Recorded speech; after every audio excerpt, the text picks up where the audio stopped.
What's going on, everybody? It's Jesse Palacios for Truck Talks, and I got my dude Mike Moretti. Check this out. Mo here, that's how I affectionately know him. He has something unique, and his experiences in life are very much tied similarly to my military background, and our connection is through that growth of that military network that we huddled around back in the day. Absolutely. He's prepping to punch the button, right? Prep for retirement. I'm ready to go. I've already pushed the button. I'm just waiting for the time to tick away. What's it look like here? Is it a couple months, couple years, or no? I'm down to a matter of I think about 100 days before I. Oh, so you're on the lean out. I'm out. Yeah. Oh, that's amazing, man. How's that feel? Nervous, anxious, Dude, a I can remember. little bit of everything. Dude, that transition period coming out of the military changes significantly. Yeah. While we're in the military, you can speak to this, and I know a lot of people who I've talked to throughout my, I guess, life journey. Yeah. You're kind of institutionalized. Absolutely. Like, you have to drink the Kool-Aid. Yeah. I'm sorry, I don't care what you think, how you do it. In order to become the rank and move the game, you got to be a little bit inside of it. You got to understand that you're part of it. Yeah. And you know, it's funny, before I joined, my dad was in, we were stationed together when I first joined, but he told me, he's like, you know, I don't recommend it as a career, but it's a good place to start. I said, Dad, how the hell can you not recommend it as a career? You've been in 25 years. And it wasn't until recently that, you know, as I'm starting my transition out, where I realized exactly what he's talking about. And I told my son the same thing, who's now, you know, just went over 3 years in. Yeah. And my oldest one is getting ready to commission as an officer next year. So I told them the same thing, as I'm realizing the same thing my dad told me. Don't recommend it as a career, but knowing my family lineage, it's going to end up that way for them. You know, it's just I'm not gonna lie, the military saved my life. I mean, I could speak to that. Like, I was very blessed and fortunate to have circumstances that pushed me into the military, right? My parents had talked to me about joining because I was a knucklehead and I wasn't listening, and I was kind of my own guy. Yeah, it never really changed. I mean, I'm not gonna lie, but at the end of the day, like, it was a blessing to actually get around people who were very much like-minded, but they were different flavors. And it's like a melting pot. The culture is so dynamic, and if you've never been at a military barbecue, dude, that's something different, especially around a crew that you really get to know. Like, whenever you're at a command, that's different, man. Oh, yeah. And now that you're prepping for the exfil, like, what's that feel like? Like, what are you getting into? Let's start off there. So obviously the laser engraving, the woodworking that I've been doing, I started that 2015 by accident. My son one day, he said, Dad, I found these chairs I saw online. I want to build them. You know. And so your son was a catalyst for this? Essentially, yeah. So does he know that story? Yeah. Oh yeah. Do y'all share that story pretty routinely? I like do. the build of the Moretti Empire. Yeah. Wow. It came off of your little brain, dude. Yeah. Fun fact though, it was short-lived for him. So it was 2015. So he was 13 years old, 14 years old at the time. And he said, I found these online. I want to build them. I said, okay. So I stopped on my way home from work one day, and they were wire spools. So I loaded the truck bed up with wire spools from a local electrical company up there in Nashville, and brought them home, and we just started basically designing what he wanted to build. And we started building them in the shop, in the garage out there. And about 20 minutes into it, he was like, all right, I'm gonna go outside and play. And I was like, all right. And I just kept going, and I ended up with 15 chairs out there. But check this out, like, real talk, like, if you think back now that you're a little bit more mature, and I'm a big man of faith, I'm a big man of having a good, clear mind, a good, healthy body and stuff. Now I am. But back in the day, I was a knucklehead, right? I think most of us were, because we grow into the season of maturity, right? But if you think back, your son dropping that little, that was a catalyst for an explosion that's become, and I'm going to bring it up. Check this one out. The Mike Moretti Empire, right? So check this out. I don't know how good this is going to come up, but in the end, this right here is going to be flashing across your screen, and it's not just a leather koozie, man. Like, tell us about some of your products, brother. I mean, it's ideas, right? Complete randomness. shortly after I built those chairs, you know, a buddy of mine who's an HM, I was recruiting, he was getting ready to retire. And he was like, hey, you're a CB, you could build me a shadow box, right? I'd never done anything with wood aside from these chairs. Hold on, before you start and finish this story, this is literally how people in the military are like, hey man, do you know how to do this? And you'd be like, yeah. Because that pride level, right? I'm not going to say no. I'm like, yeah, I'm a CB, of course I can do that. And he was like, all right, bet. And he gave me his ideas of what he wanted, and I went home and I was like, what the hell did I get myself into? And I just sort of started throwing stuff together, and he loved it. I loved it. I enjoyed it, and it just built from there. And you know what's crazy? Clean hands and clean money in this case. Yeah. Like, you're not really getting to where you're having to break your back anymore. You're not getting to a point to where, like, physically, you're in a position where your new company that you're building out, or that you've already built out actually, because you have a dynamic growth point right now. Like, you're about to platform into another system and do some bigger things, but it's pretty cool whenever you think about it, your timeline. Like, your kid gave you a nugget of, here, Dad. And you're like, turn into shadow box, turn into, now it's monetized. Like, you get money for what you do, and it's not small. Like, I could look at this and I could see someone ordering 200 of these and then setting it up with their company name on the back and then shipping them out as gifts. You know what I mean? It's exactly all you realtors out there, all the companies that are looking for personalized and custom gifts, I'm going to link you up. He's going to have his info come across, and you'll be able to talk business with my man Mo here. So check another thing. 20 years ago, man, where were you, dude? 20 years ago, I was in Iraq, actually. Okay, so if you could give yourself that 20-year knowledge. Oh, man. So I like to ask this question on the podcast very specifically because it makes us self-reflect and do a quick inventory. And a lot of people are like, 20 years ago, that was a different beast. So what would you tell Mike Moretti 20 years ago that you know now that you could tell him to give him that, it's okay, it's going to be good, buy and go into the dream, like, do it. If I could tell myself, 20 years ago, it would be to invest, right? Not just invest in monetary and money and things like that, but just invest the time into developing something, right? Just make yourself something. Because as you said, right, we're institutionalized in the military, and we can't all be ready for war at all times. And it's funny you said that. So I was talking to a young individual the other day. I think he's an E5 right now. And he was asking me, he was like, hey, how did you end up getting into real estate? I was like, man, real estate was not something that was on my radar. It's not like I was at home whenever I was 10 or 11 years old and I was like, I want to be a real estate agent. I can't think of too many people that feel that way unless they were cultured around that environment, right? I was like, man, I'm not even gonna lie. God put it in my season and I just made it happen. And as long as the things keep coming, I will keep doing what I'm supposed to do for other people. And he was like, man. And I said, well, what do you do in the afternoon? He's like, I mean, I get home and I'm tired. I want to play on the video games. And he's a gamer. I was like, okay, all right. So you can build out something with that now. Back in the day, we were knuckleheads who just played Call of Duty. Now they have streaming services and live paid. Like, you can make money doing what you love, playing video games and being in that culture. And whenever I put that in his head, bro, whenever you think about, like, you ever see somebody hit a jackpot and they don't know they hit the jackpot? But then they realize they hit the jackpot? The epiphany moment, his eyes went from, like, all right, I've heard this speech before, to, oh, I know about that, but you saying it resonates different. It resonates. So again, messages don't always come in the way of, like, your kid gave you that message, but that was a God-given message, and now it's flourishing in ways that you didn't even expect, and now you're using network opportunities to grow as 100%. You exfil out of the military. Like, this is literally what this is about, like, sitting in this seat and fucking making a connection, right? And while he was walking in the office earlier, what was I doing? I was show ponying this month. He felt like he was doing a command walkthrough. I was like, oh, I wasn't expecting. He wasn't expecting, but I was literally like, hey, you need to talk to my dude. He does custom work. These will be great closing gifts. Like, every office that had a person in it, I was definitely advertising, right?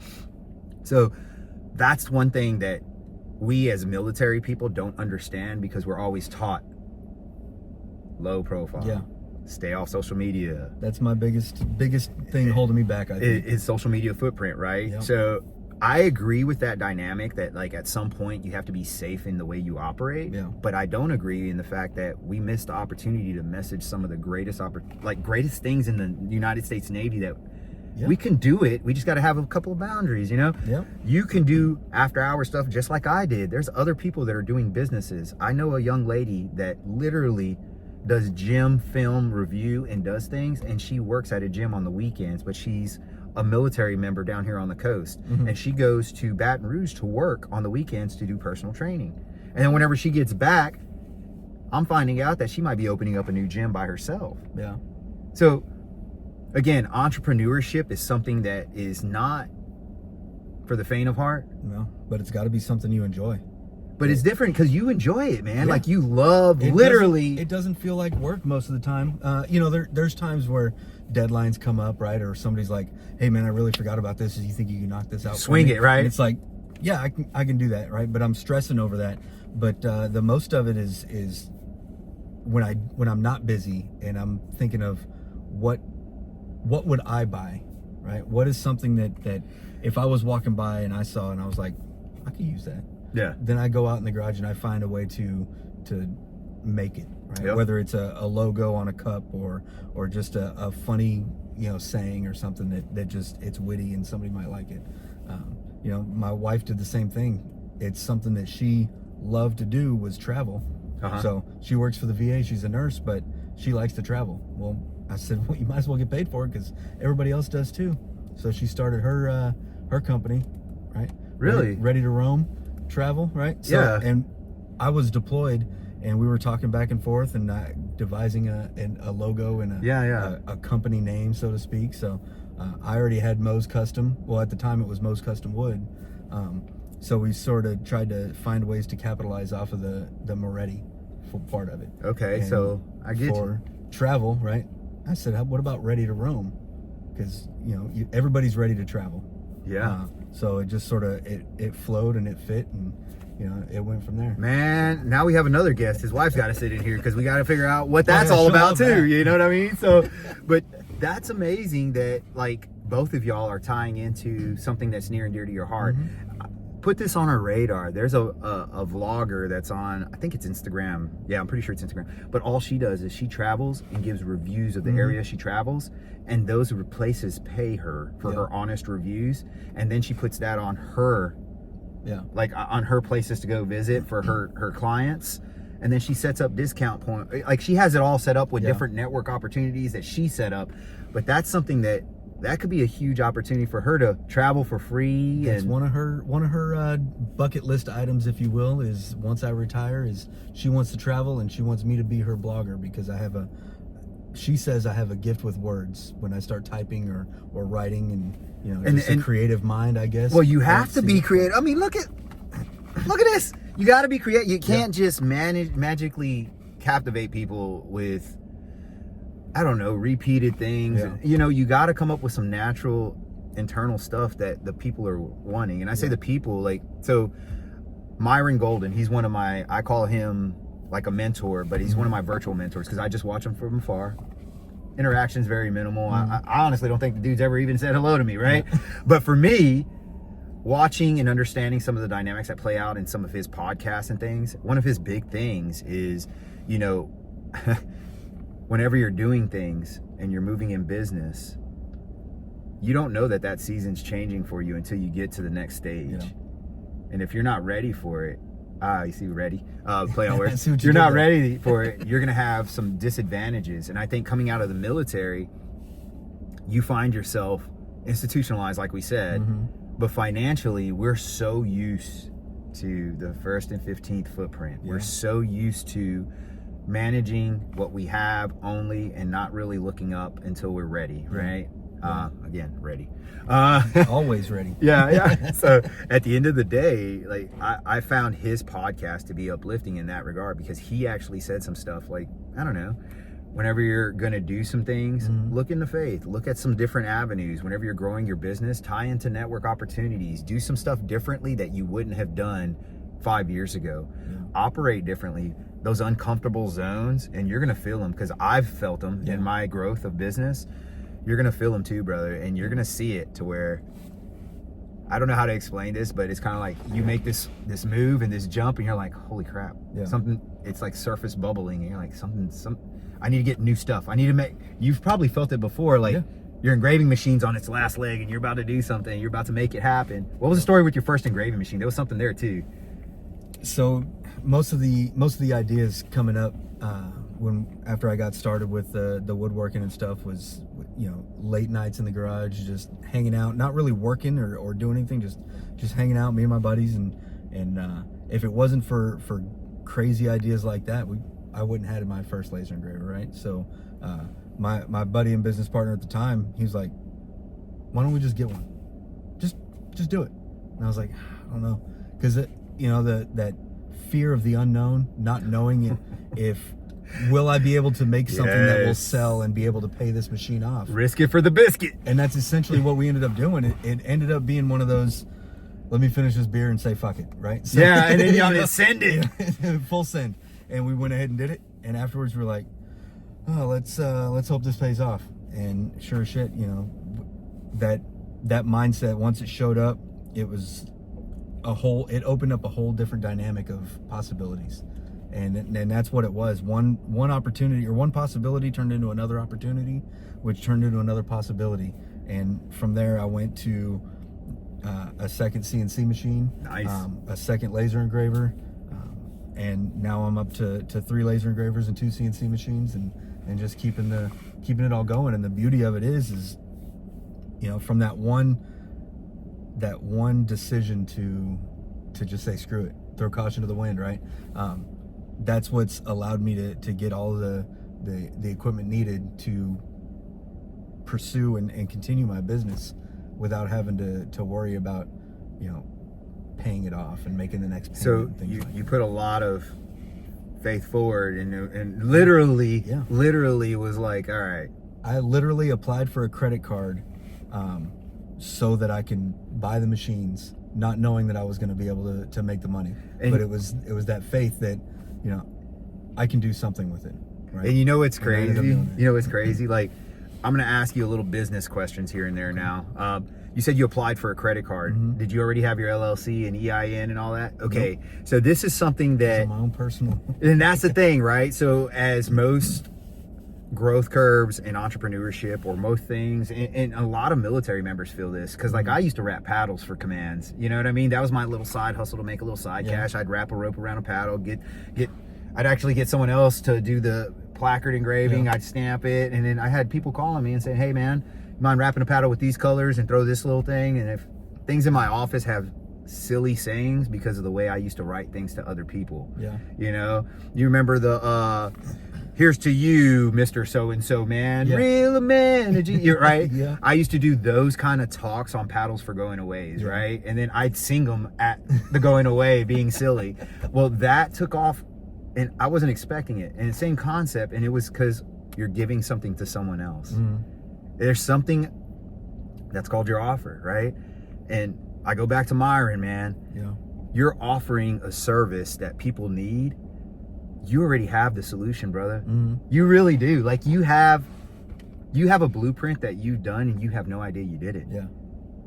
You toughed it out early on, kept the military the right way, made sure your people in the military were taken care of, prepped for a successful retirement, exfil, and while you were doing it, you were growing a company, man. Like, the dynamic of an individual to do these things. Oh, and let's not forget, while we were doing all this, we were going through generations of movement in war, generations of movement in deployment, leaving our families. So these concepts, they don't hit lightly with me. I understand it. Vocalizing it, saying it out loud, it kind of reverbs to you, I hope, a little bit. Like I said before, the biggest fear through becoming the entrepreneur while being in the military was work getting in the way of life, right? Because the military's always going to be there, right? Whether folks come and go, it's always going to be there. And it was hard for me to shift that focus to, okay, the military's still going to go on, right? That drum beat's still going to go, whether I'm there or not. But what about my drum beat, right? Right. So that's what I ended up having to figure out what I was going to do. So that's what I ended up with. I had someone talk to me the other day, and they're, I don't know, 15 years in, and he calls me and he's like, "Hey Doc, I've always called you whenever it's been a life decision." I'm like, "Oh crap." Because whenever you hear that, you automatically know it's either going to be super good or super bad. And you know exactly what I'm talking about whenever you have some people that are leaning into you and you've become a confidant for them. Well, he called me and he's 15 years in and he's like, "Hey man, I'm struggling with staying in for 5 more because my business is starting to grow that we started. Like the stuff you helped me with, that's starting to grow. And I don't know if I missed the forest for the trees by staying." And I said, "Bro, you literally have 5 years. Yeah. Manage chaos in 5 years, but give everything your 100%. If you work like today, like no one else, imagine what it's going to be like tomorrow if you continue that work ethic and you don't have the military in the background." Remember that epiphany moment? I had an epiphany moment. Yeah. I'm always good at giving it, but I had to receive it in my own advice at that moment because I was like, and like you said, risking it for the biscuit, right? That's a fearful move, especially in the military, because if you end up collateral damage because of finances, there's your security clearance. Exactly. And that was the biggest thing. There's your fear of losing it all. Like you can't re-enlist, you can't do things. So what do you do, right? So I get it, man. Like you took a leap of faith, but he took care of you, right? At the end of the day, man, it's been an amazing opportunity to talk with you, one. But number two, we have mutual friends, and I was hoping that old Sean would be able to jump in the back of the truck. Every once in a while, you'll see Sean jump in. He's not much for this seat, but he has valuable insight, and he does. Oh yeah, what about that? You know, quiet and does some stuff. Really carries a heavy stick. The guy on the couch. Yeah. I don't know how he got there. Yeah, but he does stuff, right? So at the end of the day, man, I'm really grateful for the opportunity to work with you. And don't get it twisted. He's going to be starting to do some gifts and some other stuff for some of our real estate moves. But switching gears to the last piece, right? The next 5 years for the Moretti family, you have a lot of moving parts. Absolutely. You have a son that's getting ready to launch pad. You have another son that's probably doing pretty damn good in the military right now. Absolutely. All right. Your wife is growing in different ways. Y'all are being very fruitful in your season, it sounds. And you're about to change you. Yeah. I don't know if you're ever going to grow hair, but you can now. And that's a weird feeling too, because like this is long hair for me, guys. Like this really is long hair. I've already started. I don't know if you can tell. I haven't shaved in like 3 weeks. You see what I'm saying? Like it's a weird, like but it's going to be, I can't wait to see where it goes, because now we talked about different things and you told me this, and we did a little prep work, and you told me like, this is where you're starting to learn is your social media footprint. Yeah. And I'm gonna hold you accountable to that, because all I'm gonna say is something as simple as y'all like, follow, and subscribe on this, but I'm gonna have his information so you can bump into him and start blowing up his stuff, because once we get him running, guess what's gonna happen? He's gonna have a connect for you so you can get running. So remember that, it's coming. Mo's Custom Wood, right? Yeah, so it's coming, I'm man. trying to expand, and the biggest thing is now that I'm shifting focus from, you know, my career in the military. Now, you know, I have a career that you know, I enjoy just as much. So trying to build that brand, Mo's Custom Wood, whether it's Facebook, Instagram, right? Yeah, and then once he gets out on that social media footprint, because again, while you're active duty military, you got to be very cautious. You don't want to put yourself in a position where you're hurting the military, but you also want to push your agenda, right? Yep. So, excuse me. I think that you're going to have a huge growth curve come up. Is it a tier? It's getting deep. Okay. It's getting deep. You're so stop. But I think you're gonna have a huge growth curve coming up, and it happened to me. Like once I got out, I was a little unhinged, and I was able to speak a little freely, and it felt good. And I was like, oh man, there I am. I hadn't seen you, Jesse, in a while. You know, welcome back. Welcome back. You know, and people laugh at me about that because they're like, nah, you had to be who you are. I'm like, to an extent. Yeah. So I can't wait to see where this turns, and I can't wait to have your wife sit in here and talk about her travel agency, because that's going to be something cool too. I'll let her know I just dropped the dime on her. So No, we talked about accountability literally the other day. Every time I say something on this podcast, I feel like someone else is like, yep, I'm going to tell someone else. We're going to do this. I'm going to talk about, So it's been very amazing to have the opportunity to talk to you. I appreciate it. Mike, I appreciate you, bro. Hey, thanks for coming in. And if y'all need anything, custom woodwork, custom engraving, things that have your personal touches, get a hold of my dude here, Michael Moretti, and his phone number and everything's going to come across the screen, and all his contacts going to come across the video. Not only has he served our country, but he's ready to take care of you, dude. So let's do it, man. Let's do it. Jesse Palacios for Truck Talks. And at the end of the day, like, subscribe, hit the bell, do the thing. And whenever you need a hookup, give me a ring. I'd love to connect you with my network. Have a great day.